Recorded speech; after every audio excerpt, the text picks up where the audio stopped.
Hello, everyone, and welcome to the When Words Collide Pop Up Podcast. We are here live at When Words Collide 2026, back again for another wonderful year. And we have a very special premiere episode for you today, here with my very first, very special guest, Dan. Thank you so much for sitting with me. It's a pleasure. I'm glad to be here. I didn't realize I was your premier guest. Oh, well, all the more special for it. Well, I'm just thrilled. I'm absolutely thrilled. Thrilled to have you here. Yeah. So what brings you here to When Words Collide? Well, I'm from Winnipeg, so I'm traveling out here. I mean, we've got some people from British Columbia. I think some people from Toronto. So, I'm part of the the cross-country crew. And I'm here. I was here to do a few panels. I did the AI panel. I did a presentation on copyright, a presentation on publishing contracts. And now I'm off the hook, so I'm just going to relax and attend. Great. As a guest or a spectator. Well, it sounds like you've kind of been all over the place. You mentioned you did the panel on AI. Yeah. You mentioned that before we started as well. I take it that that's a topic you're particularly interested in? It's a really hot topic, and it's a topic that any writer should be interested in, like anybody at all. It's coming on so fast. It's driven completely by greed, and there's really no assessment of the transformative effects. We all need to be thinking about this a lot harder. I actually have kind of a funny story about this. Sure. Okay, so a few years back, the NASFIC was coming up in Winnipeg, North American Science Fiction Convention. So I asked to be on some programming, put my name in the hat, and they were looking for programming ideas. So I said, listen, I don't know anything about AI, nothing at all, but I think it's an important topic, so I think you should do this. All right. So they gave me two panels, one of which was AI. I'm going, what the hell? But it's the NASFIC, right? So At least I got to do it. So I look at the other panelists, and they've got like actual rocket scientists from NASA. You've got like people with PhDs. You have people with all this experience and qualifications, and I realize I'm going to be the redheaded stepson on this. I'm going to be, the like brain damaged sidekick, and I'm horrified. And I think I have to be on there and say something at least a little bit intelligent to avoid humiliation. So I spent months just researching, reading cases, looking up literature, looking at all the different aspects and angles and stuff. And I had a file this thick, okay? And then I made like about 30 pages of notes. And I actually had several pages of just quotes, things that I could say where I could look intelligent, just in case somebody zinged at me. Yeah. So I'm ready. I'm terrified, but I'm ready. And I get there, and I'm the only one there. Oh. One of the NASA scientists is still in the air. The other person just didn't bother to show up. They didn't attend the convention. Somebody else is AWOL.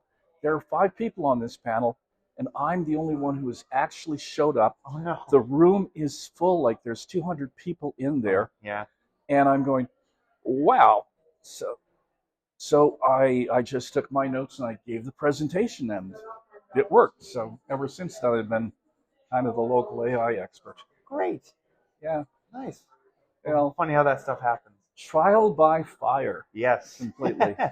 Well, considering it sounds like rather than dipping your toes into the water, you were kind of thrown into the deep end there. Has that experience kind of, well, you were kind of forced to go all in with that.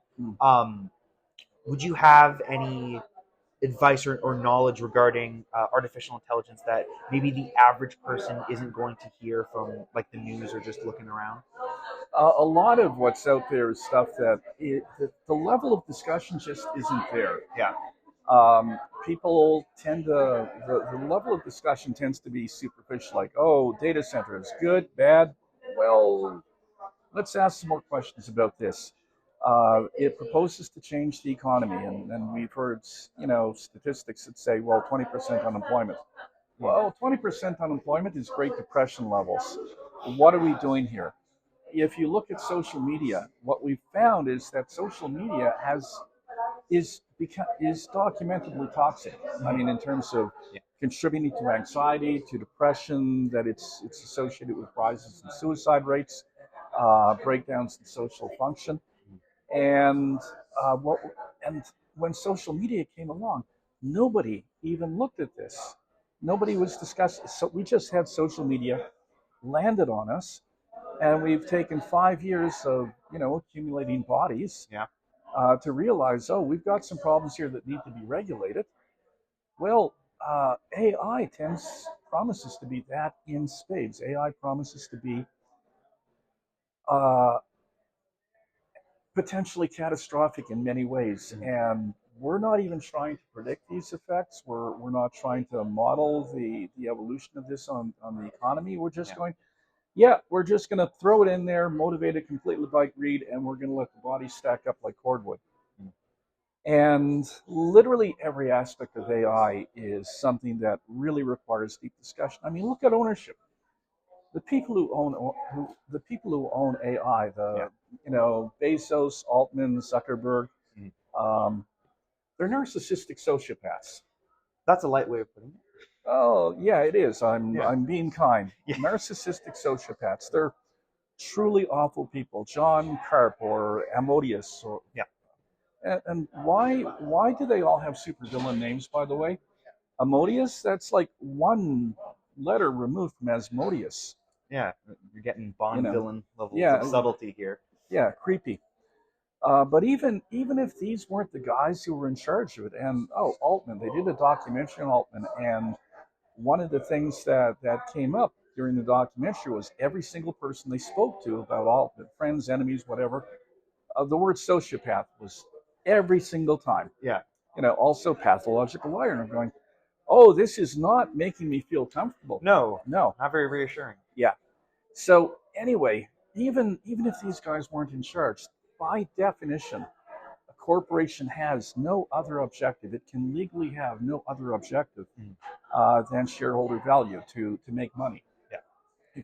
If a corporation actually chooses to do something that does not contribute to its bottom line, you can have the shareholders actually sue. There are shareholder lawsuits in the United States that challenge corporate decisions that they say, no, this is not making enough money. This is like long-term profit. We want, or quarterlies buckled up right now. So a corporation is legally obliged to be a sociopath. And that's what is running and owning and developing AI. God help us all. I honestly think that in its current form, AI is absolutely incompatible with both personal freedom and with democracy. And we either address this or we're going to lose both. Yeah.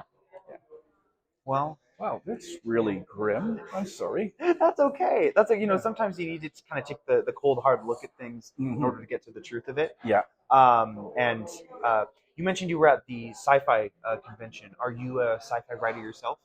Yeah, I do. I do science fiction, fantasy, horror, and alternate history and comedy.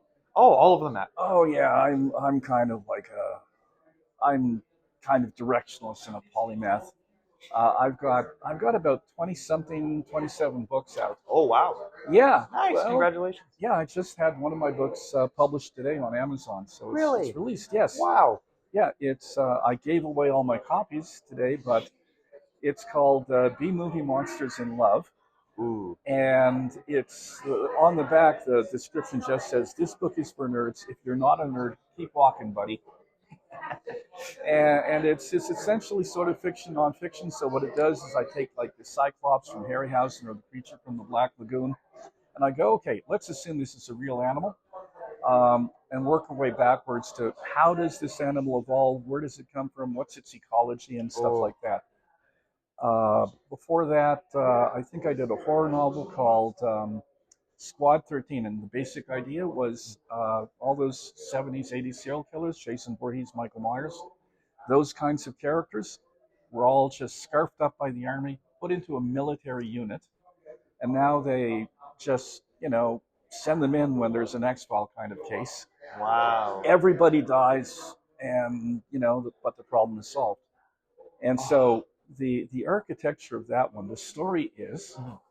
it's um, Francis Ford Coppola's Apocalypse Now Mhm. meets Mattel's Hungry Hungry Hippos.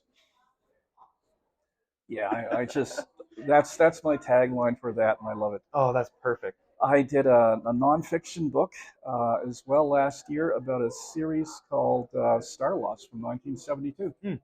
That was created by Harlan Ellison, Yes. denounced, spent most of the rest of his life just slamming it so that its reputation was infamous. But I actually managed to get copies of it on DVD, Hmm. and I thought, holy cow, this is Canadian. Oh. Like Canadian in the good way, because the series came out in like 1972, Hmm. literally the cusp of Canadian cultural nationalism. So you had things like the Canada Council for the Arts, the Manitoba Arts Councils, Alberta Arts Councils, all starting up around this time. Yeah. CTV started up as a second network around this time. Um, you had Telefilm, Canadian film funding. There was money going to Canadian publishers. And out of that, you had like Margaret Atwood was writing her seminal novels. Yeah. And what was happening was basically this explosion of Canadian nationalism where Canada was actually looking for an identity and trying to determine who were we and what were we about. And when you actually watch the episodes of Starlost, it's amazing how much of this is about the Canadian identity, about Canadian sensibilities. The climactic episode in the series uh, featured the protagonist arguing with an alien called Oro, obviously, gold or dollar, Yep. from a place called XR, Okay. kind of a transcription of US. Yep. And what Oro wants to do is he wants to drag the Archean around to become a satellite around his planet because they want the Ark's resources. Okay. And the hero Devon is arguing with the ship's computers, saying, "No, I don't want to be a satellite. I don't want to be a source of resources for this bigger, larger society. I think we can find our own way, and maybe there's some risk to that. Yeah. But let's take that risk." I'm going, holy cow! That's Walter Gordon. That's Mel Hertig. That's Pierre Trudeau. That's the whole national debate, all there.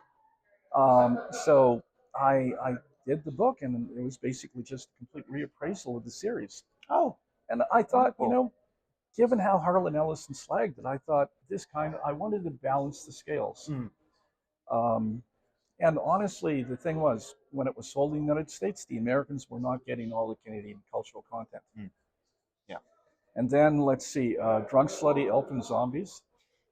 Yeah, it's kind of Terry Pratchett comedy kind of thing. I've done a lot of horror stories. I've done a novel called The Mermaid's Tale, dark fantasy. Nice.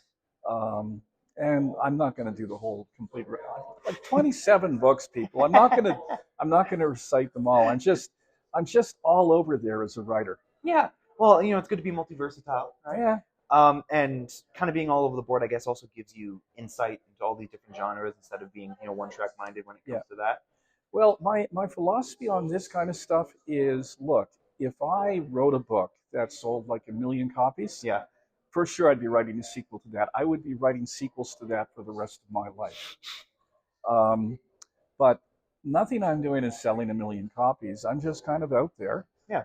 And I'm going to keep on trying different things because, number one, it's fun to try different things. It's fun to kind of explore and discover and evolve and develop. And I mean, I could write the same book or the same style over and over again and hope it breaks through. I think if I've got a chance to break through, it's because I keep exploring different things. Yeah. Yeah. Well, that's great. I was going to say, this When Words Collide that we're at now, is this your first, or have you been to previous events? Oh my gosh, I think this is like my 4th or 5th. Okay. My first Words to Collide, I wasn't even here. Oh. Yeah, I got my first book was published by Five Rivers Press, edited by Robert Runty, and so they scheduled a book launch out here at When Words Collide. And at some point, I guess I missed the memo because a few months later, Lorena, who was the the publisher said, so, are you excited about the book launch? And I'm going, yes, completely. I'm very excited about the book launch. I'm completely up for it. There's a book launch. Where is it? Can I come? So of course they filled me in, but by that time the membership here had filled up. Yeah. I couldn't get a hotel room in Calgary Oh. anywhere, and I couldn't even get a flight. And I'm thinking, oh. So apparently they had a really nice book launch, I'm told, and it's just kind of like I was waving from 3 provinces away. Oh. So I came to the next one, Words Collide, after that, Nice. and I've kind of been to them off and on. Yeah. Last year I got sick, so I skipped it, but I was there last year, a couple of years before that. Cool. Yeah. Awesome. In your time at the different When Words Collide, obviously, when people are here, they get a chance to see kind of every different type of writer under the sun, and lots of different work being published, both in Canada and abroad. Is there any particular theme or motif that kind of sticks out to you, like year by year? Like, is there something that is like, oh, this is more prevalent nowadays than it was before? I think that AI, just not to circle around, No, of course, go for it. is kind of more and more in the back of people's minds. Yeah. I think that the industry is being changed by AI and not in healthy ways. Yeah. And even when we don't want to talk about it, and I think we only had one AI panel here. Like 3 or 4 years ago, we had like 5. Yeah. I think it's kind of hanging over all of us as a shadow. I think in previous years there was, say, more emphasis on self-publishing. In other years, more emphasis on small press. Yeah. And I think that partly it's because they need to pick a theme, but also partly it's because the industry goes in different directions. So things evolve, and I think that you can see that evolution here. Oh, for sure. It's lovely to kind of see the different ways that people think about the same topic, and I guess that can go for any convention. You get people from all over coming to express their love for a shared topic, so you're obviously going to get different opinions and different views on the same subject matter. And you had talked about some of the books you had written, which are kind of all over the board in terms of genre and style. Would you say there's one that applies itself best to kind of the climate that you see us in right now? Like, if there had to be a style that's like the style of the current age? I think just to try and define a style, I think that the big style here and generally within the industry seems to be oriented towards romanticy and cozy. And I think this is kind of natural. Like, the thing that people never pick up on is that most of the people that read books are women. Yeah.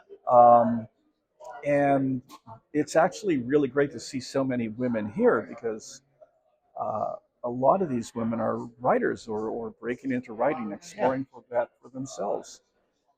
And I think that's very positive. So I think there's an undercurrent of feminism that we're seeing, and long overdue. Yes, indeed. Yeah. I don't think anyone will disagree with that. And I was meaning to ask you, we're talking about how long you've been writing for, and you have all these books out. How did you kind of get your start? Like, what made you want to get into writing and stick with it for so long?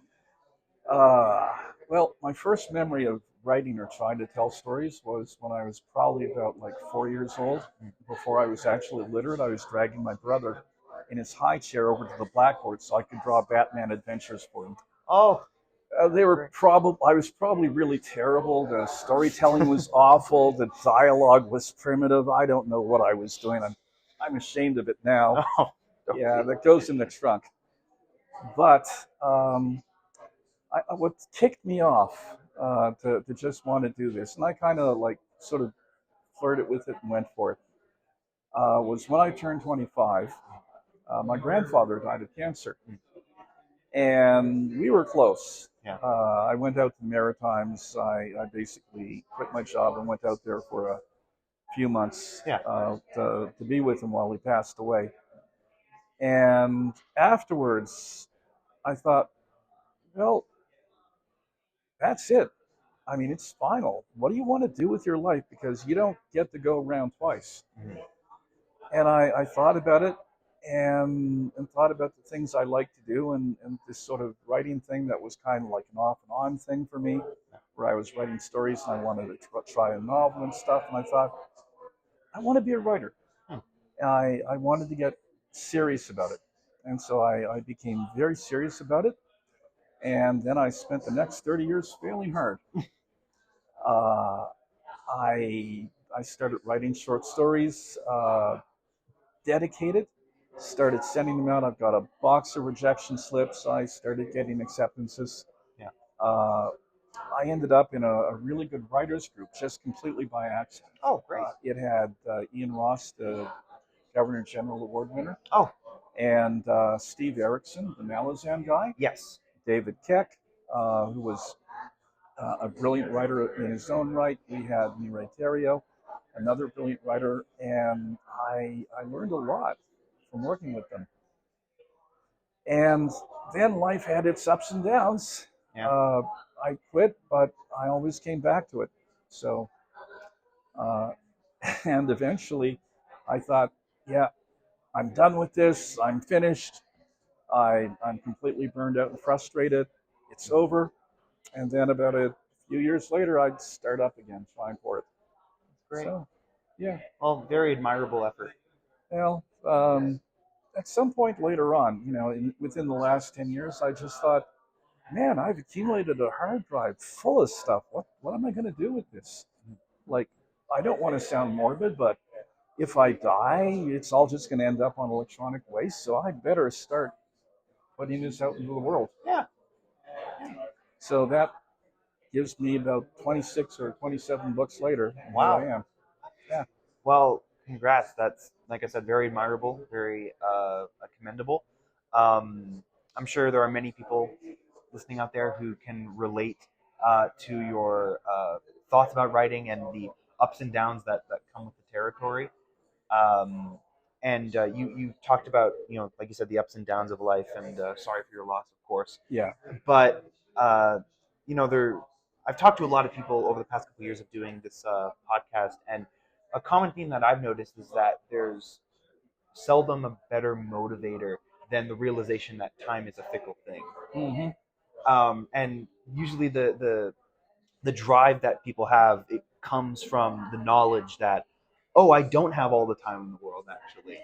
That things are happening, that the clock will expire sooner or later, that we watch people in their lives pass away. And even without that kind of motivator, even without actual mortality, we see a finite quality in the world. Yeah. That things have beginnings and ends. Maybe as writers, we're more sensitive to this because we think in terms of things having beginnings and endings. Yeah. And as we look at the world, we're turning it into stories in our head. And when we turn things into our stories in our head, when we see the world as story, implicitly, oh, okay, well, there has to be an ending. How does it resolve? Well, oh, wait a second. That applies to all our lives. I better write something really quick. Yeah. Well, you're absolutely right. And I can only guess what it was like to, like you said, look at all the work that you've amassed over time and realizing that you want to get it out into the world and going about doing that. And you just said you had a book that you gave all the copies away for while here at When Words Collide. I have brought a dozen books up with me. So when I was doing a panel or doing my presentation, at the end of it, I just give 3 books to members of the audience. Oh, nice. Well, I know, the funny story is I didn't even have print books when I first started. It was published by Five Rivers, and I thought this is going to be my career, right? They bought my next book, and so now I've got like a book published. I've got a book contract.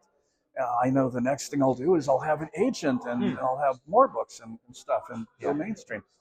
And I thought, okay, I've got some stuff that really isn't marketable, so I'll experiment, do some self-publishing, you know. And the idea was learn some skills and learn some marketing skills and development skills while my real career developed. Mhm.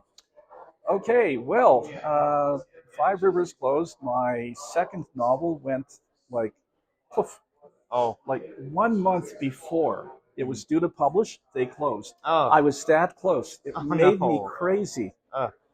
But anyway, so you know, I thought, okay, setback. I'll just get back on the horse. I'll get another publisher. I'll get an agent and stuff.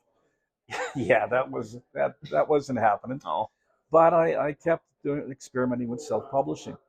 Now, along the way, I had this friend, Scott Ellis, brilliant writer, short story man, kind of out of the game now, but he had all these stories that I thought were absolutely wonderful. So eventually, I went to Scott. Now that I'd figured out how to do ebooks, and said, Scott, work with me. I will do an ebook for you.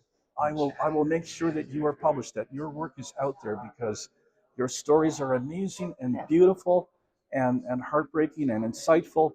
And it kills me that, you know, it'll end up in some dusty magazine that, you know, will end up in archives maybe that nobody will ever read.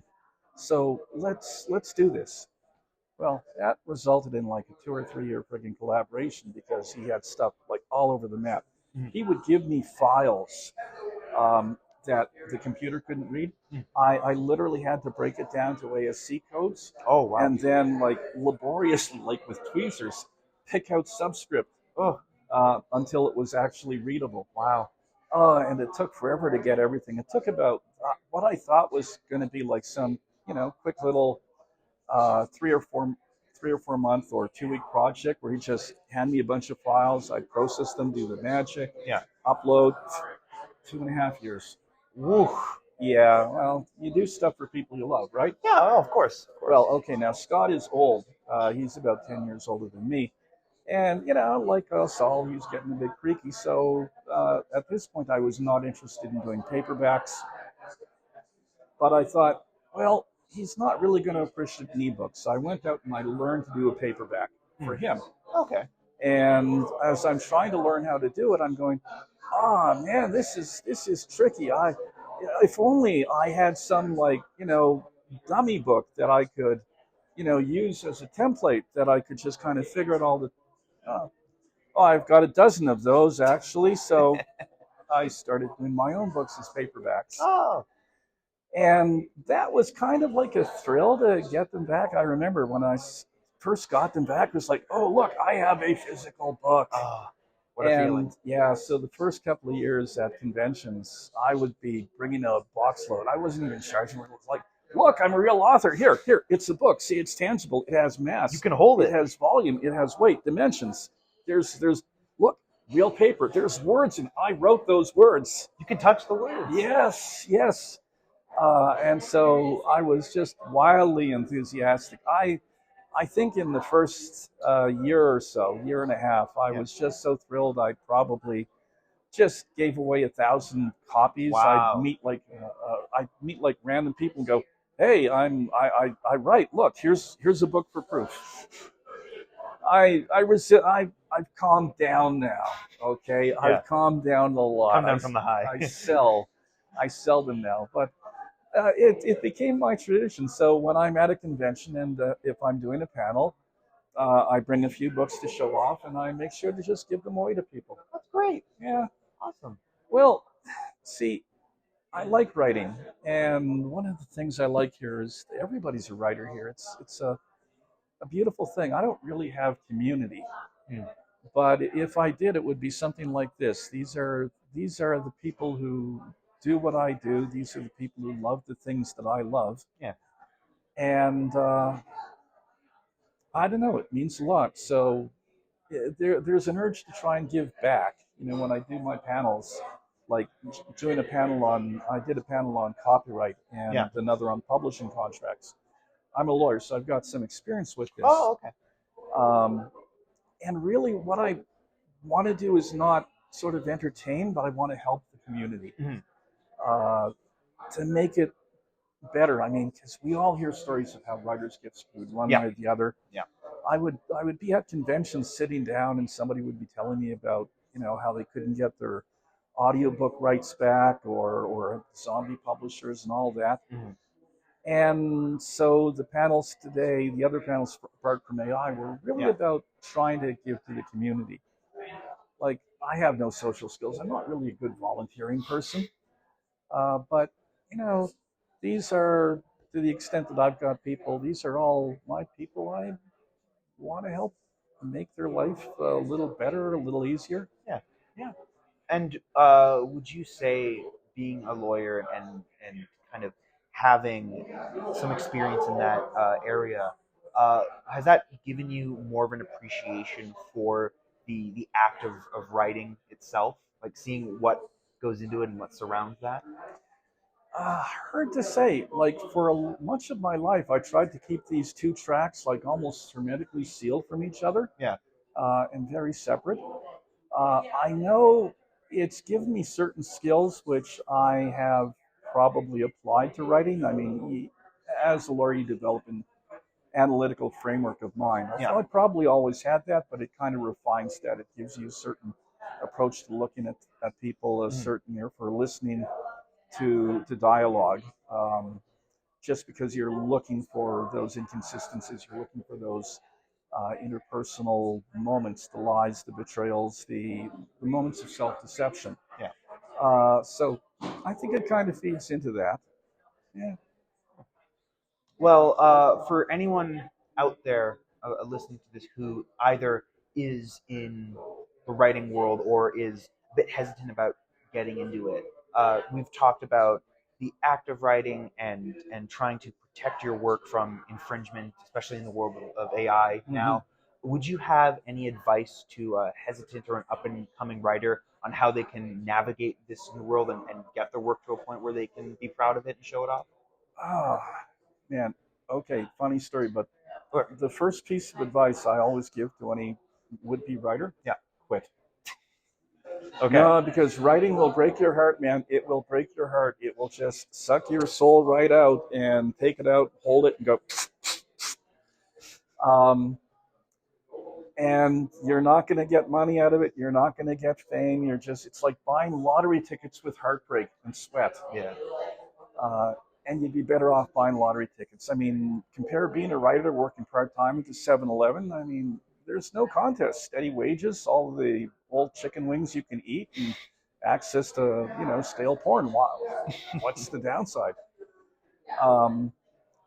But I think as writers, we all want to get that brass ring. We all want to get that lottery ticket winning, get someplace with it. But Yeah. we do it because we have to. We're compelled. And yeah, if I say to somebody, not really quit, I mean it, just stop, go do something better with your life, do something useful. And they're going, yeah, no doing it. This is what I'm going to do. And go, okay, yeah, you're a writer. How we navigate the future? Oh man, I don't know that there's a blueprint out there. Yeah.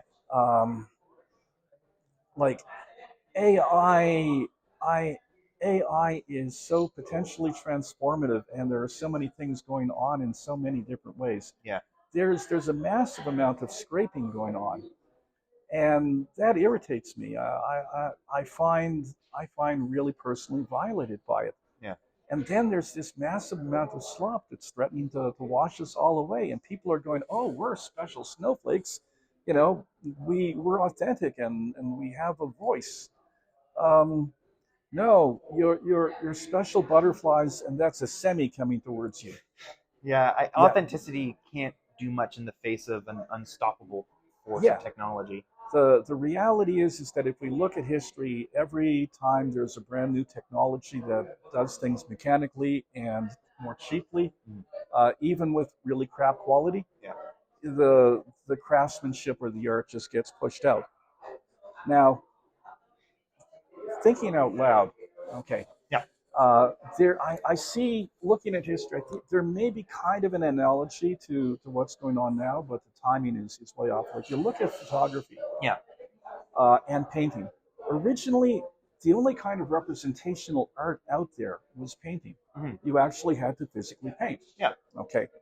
And so there was this entire industry. There were schools of art that every community, every town had its own artist or group of artists. And it was live and vibrant and very specialized in certain ways. Portraits were big, landscapes, and so forth. Yeah. Well, photography comes along, and photography does the same thing that painting can do, except mechanically and cheaply and without expertise. Mm-hmm. And so suddenly you've got photography eating painting's lunch, and suddenly people are switching to like all those still life portraits from, Yeah. the 19th century because the exposure times were so long. And so what you find is that as photography takes up the space, painting has to go someplace else and do something different. And if you look at what was happening, suddenly painters are becoming much more vibrant with color, more colorful. This is where you get like the Impressionists, and Gauguin or Renoir. I'm probably getting the names wrong. Who's the guy that with the Vincent van Gogh, Van Gogh, right? yeah. And his florid, vivid color palettes, right? Yeah. But then, as photography goes on, it gets better and better. The exposures get shorter. Oh, another thing that they were doing, that they started doing in the 19th century, capturing movement in painting. So you had not just still portraits, or as you were seeing, but suddenly in paintings, characters were being caught in motion. They were being caught doing things. Sometimes athletic, sometimes doing like everyday things like, bringing in the sheaves. Yeah. I don't even know what a sheaf is. But you're bringing them in. I'm bringing them in. Except that as the exposures keep shortening and they can, actually start capturing movement with photography as the chemical process begin moving towards color. Yeah. Then art, painting, has to move elsewhere. It has to find things that photography can't do, and that's where you start getting the really stranger stuff like pointillism. Yeah. All that painting by dots. Yeah. You start getting the nouveau schools like Dada or Impressionism, Expressionism, people like Dali, people like Picasso, where they're trying to show not just the surface of things, but inside the surface of things, where Dali is trying to show figures from different angles simultaneously. He's warping dimensions. And so you've got, melting watches and faces with eyes on one side of the head, and an effort to show like interiority that you cannot do photographically. And it's all about a process of an art form struggling to maintain itself by finding a new medium, or new forms of expression. And I think that in terms of what we're doing with writing, I don't know that what we're doing is viable. I don't know that the novel right now is a viable form. Yeah. I mean, obviously it is. Obviously there are still novels being written. But you look at AI, and AI can probably chug out like 1,000 novels in the time it takes me to write one. Yeah. And when it chugs out those 1,000 novels, it can chug them out like at a penny a piece in terms of cost. Whereas it's costing me a bit. And then what that means is they can set a price point of like, 25 cents a novel. Yeah. I either drop my price down to 25 cents a novel, compete with 1,000 other AI novels, and starve to death, or I can maintain my price point at $2.99 or $5.99. Yeah. Where all the other novels are at 30 cents, and I can starve to death, or I can just stop writing frigging novels. Yeah. Okay. So we're being saturated both by a tidal wave of slop and the ability of slop to drop the price. So I don't know that conventional publishing, the conventional economics are going to work or keep on working. Yeah. Now, might be they will, because right now AI is completely price suppressed. It is incredibly expensive to run, and they're basically giving it away for free, so they want us to be, addicted to it. Yeah. But right now, for people who are actually paying for ChatGPT or whatever, they're paying like maybe, 5 cents on the dollar in terms of what it's actually costing to run it. And the people that own this eventually want to have a profit. So eventually they want to move that price point from 5 cents to $1.50. Hmm. So AI may end up becoming very expensive, and that may just shift the economics in terms of who's doing what to whom. Turn a lot of people away. Yeah.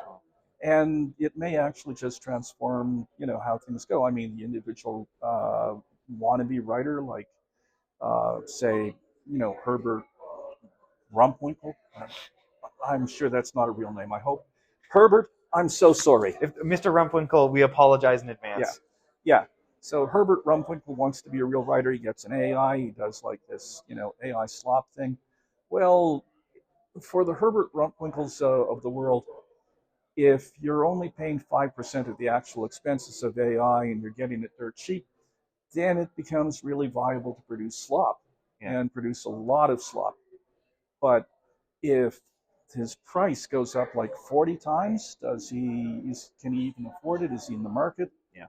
But then if the price is going up by 40 times, then does that mean that the market becomes owned by the people who the companies that can actually afford it, establish a monopoly, whatever? I mean, there's so many variables, right? Mm. We're not thinking of any of this. We should be having like these discussions all over the place. Yeah. But getting back to the analogy about photography. So the nature of photography was that it pushed art out of what it normally did and forced art to adapt and change and transform. And we still have painting. I don't know that we have painting and art on the same level as we did like 150 years ago. Yeah. But there is still art. There is still like the art community. There are still people doing graphic novels. So it's out there. And I think this is probably the path that we've got to find as writers, that the things that we have been doing commonly are not going to be viable, and we are going to have to find new pathways, new mediums of expression. We have to find the things that we as writers can do where AI can't follow, can't follow yet. And is that obvious? Well, I don't know. If it was obvious to me, I'd be out there making friggin' money, I'll tell you. Wouldn't have conventions full of panels talking about it. Oh, we might. Like if I ever see like an obvious pathway, like some future direction, I'm gonna be at a convention just waving the flag. Yeah. Into the heavens.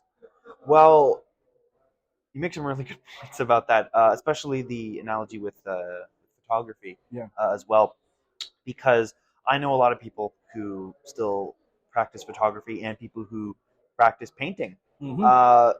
And the feeling I get from watching them work and talk about their work, it gives the idea that they know it's not something that can exist in its current state forever. But it's one of those things where in the time we have, you try and get as much out of it as possible. Yeah, I've got that feeling too. There's a part of me that just wants that. Last couple of years, I've done like 3 or 4 books a year, and part of the motivation for that, apart from a full hard drive, is I just want to get as much out there into the world as I can while that world that I know exists. Every year I want to get at least 6 books out. I never get them, and hardly ever get the books that I really want to get. But I'm chugging them out there. I've got about 6 books that are basically done in the hamper. Oh wow, nice. Yeah, well, some of these, the gestation time has been like years and years and years. So I've just been futzing around, right? Yeah. And right now I'm just trying to think, okay, well, if I release them now, just the way I've been doing, they're not going to sell because you've got to do a little bit more. You've got to do marketing. So I'm trying to do a marketing, like develop some kind of overall marketing strategy. Yeah. And I've got a whole bunch of projects right behind that. So if I actually have a viable marketing strategy, maybe it'll do me some good.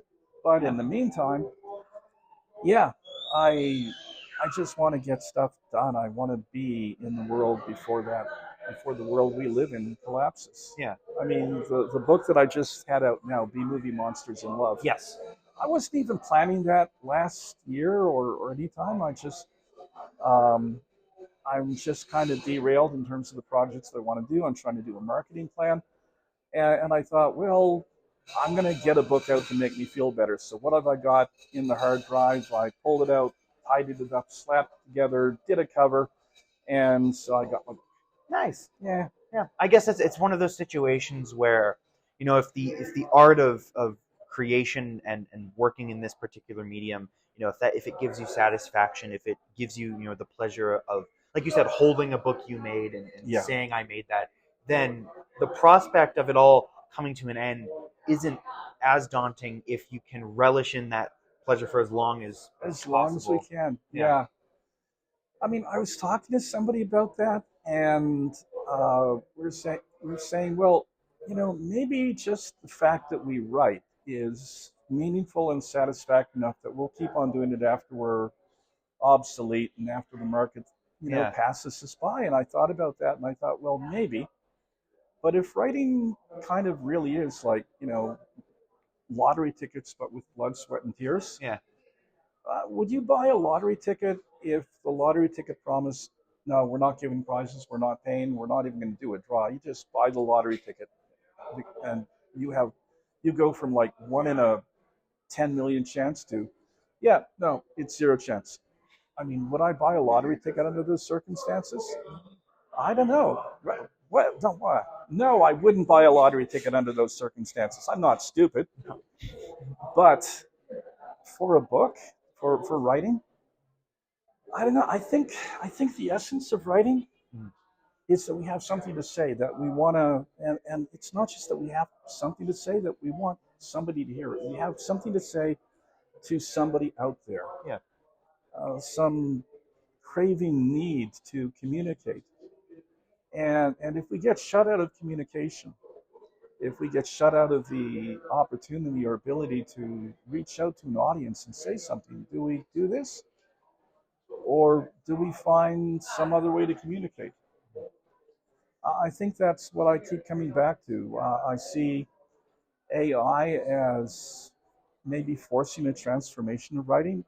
And I want to know where that transformation is. What's the future? Where do we evolve to? And I really hope that there is some future of some kind. I mean, I don't know. Yeah.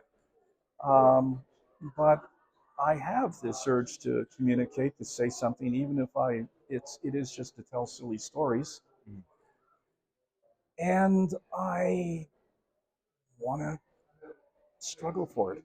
I mean, the thing is, photography took up all the space. Yeah. People kept on painting because they loved it, and people they changed the way they painted.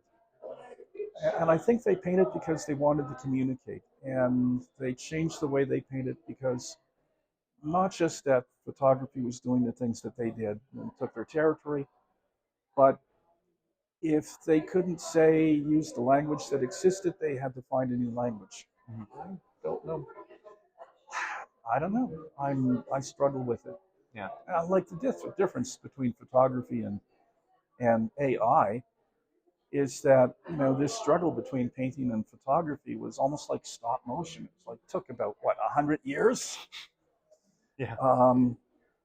With us, it's happening within like 2, 3 years, 5 years. Yeah, it's remarkable how quickly it's advanced.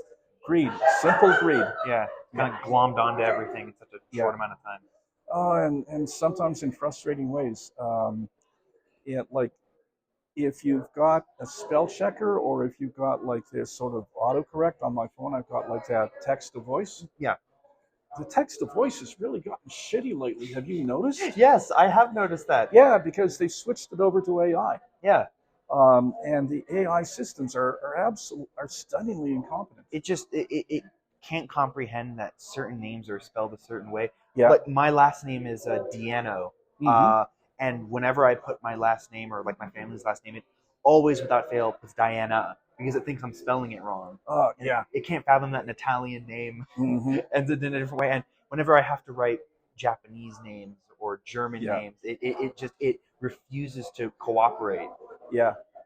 It's appallingly stubborn, and well, it's basically AI is basically statistical inferencing, so it is going to keep pulling towards those statistical inferences regardless. And that's so frustrating. Yeah. But again, that's another aspect of artificial intelligence that nobody's talking nearly enough about. The fact that it is just statistical inferencing. I mean, I'll give you an example. We talked about how, AI could revolutionize medicine by processing all this data. Well, what's it being trained up on? It's trained up on old data, and some of this old data is like obsolete and toxic. Yeah. And so, AI doesn't make any distinctions. It's all there, and it just kind of averages out and spits something out. Well, if you have medicine being applied in a racist way for 60 or 70 years, the odds are is that AI is going to start applying medicine in racist ways. If the early 20th century treatment involved leeches, we may see leeches coming back. Yes, we'll see bloodletting come back into the public. With AI. And I mean, this is obviously a thing with banks, with mortgage companies, with employers. A lot of the training data contains, racial or social or sexist biases. Yeah. And what they found is that AI is simply recalibrating or regurgitating these sorts of biases.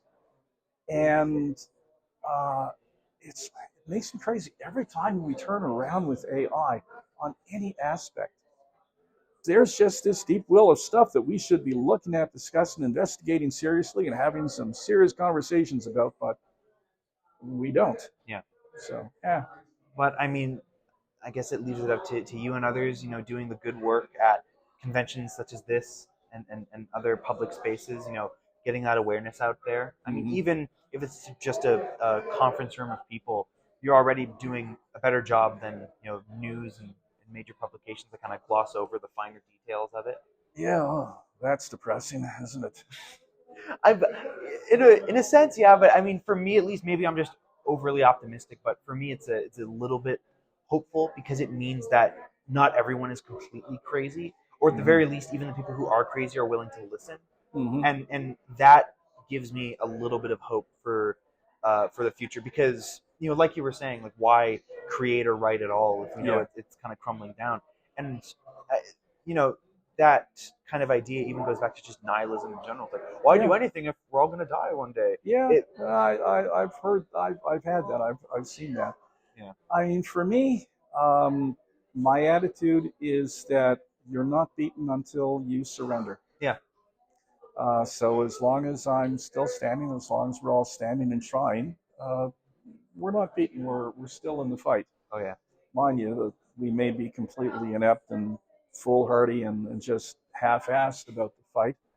We may not be fighting to our best potential or maximum effectiveness, but it's the human condition. People never are. Didn't hear no bell. Yep. And with that, I think it's a good point to say thank you so much for talking with me today. It's been an absolute pleasure. Such a pleasure. Thank you. And if anyone out there wants to find you or your work, or like where they can get your books, where could they find you? Well, I'm online. Well, okay. My writer's name is D.G. Valdron, spelled with a V, Valdron. My email is denvaldron@gmail.com. I'll give you a card. Sure, thank you. And my books are up on Amazon. They're on Google. They're Draft Digital, Barnes & Noble, Ingram Spark, Kobo. I'm trying to get them out there. Awesome. And I sincerely hope that anyone listening to this goes out and seeks out your work because from what I've heard, it sounds, well, for one up my alley personally, but I think for anyone else out there who wants, new creative stories that pull from what we love from every medium, past, present, future, definitely go and check out your work. All right. So, thank you very much. I've got a card here. Oh, thank you very much. Yeah. And I want to thank you so much again for sitting down and talking with me today. It's been an absolute pleasure. Well, thank you. Thank you. In terms of the card, if you look at the back, yes, there's a QR code for perfect. Both the YouTube and for my website. Awesome. What I was doing, because I was doing these sort of technical presentations, yeah, I put together like a lot of notes, like 15, 20 pages per project. And so I put that up on my website as a resource. And so the card, so I just handed out the card at the panels and presentations and said, you can use this to follow along, or you can just sort of download and perfect. Well, that's a great resource to have.